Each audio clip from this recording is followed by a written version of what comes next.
Vijayapura breaking. ಎತ್ತು ತೊಳೆಯಲು ಹೋದ ವ್ಯಕ್ತಿಗೆ ಎಳೆದುಕೊಂಡು ಹೋದ ಮೊಸಳೆ. ವಿಜಯಪುರ ಜಿಲ್ಲೆಯ ಮುದ್ದೇಬಿಹಾಳ್ ತಾಲೂಕಿನ ಕುಂಚಗನೂರು ಗ್ರಾಮದ ಬಳಿ ಘಟನೆ. ಕಾಶಪ್ಪ ಹನುಮಂತ ಕಂಬಳಿ, ವಯಸ್ಸು 38, ಮೊಸಳೆ ಬಾಯಲ್ಲಿ ಸಿಲುಕಿದ ವ್ಯಕ್ತಿ. ಅಗ್ನಿಶಾಮಕ ದಳದ ಸಿಬ್ಬಂದಿ ಹಾಗೂ ಪೊಲೀಸರಿಂದ ಸ್ಥಳದಲ್ಲಿ ಶೋಧ ಕಾರ್ಯ.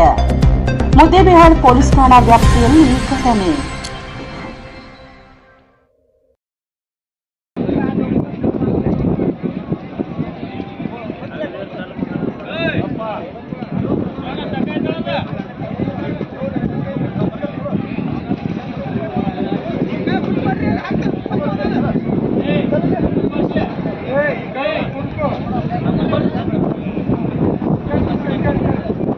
ಮಗ ನೋಡ್ರಿ ತೋಣನವ ಮತ್ತೆ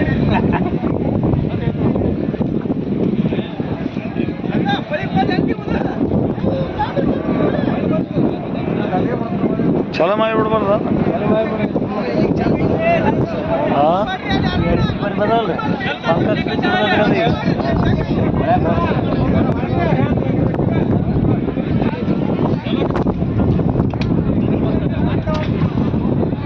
ಚಲೋ ಮಾಡ್ರಿ ಅನ್ನೋದನ್ನ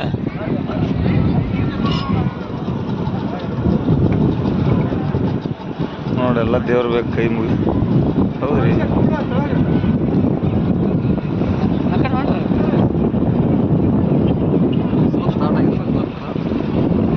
ಗಾಳಿ ಅಂದೈತೆ ನಾವು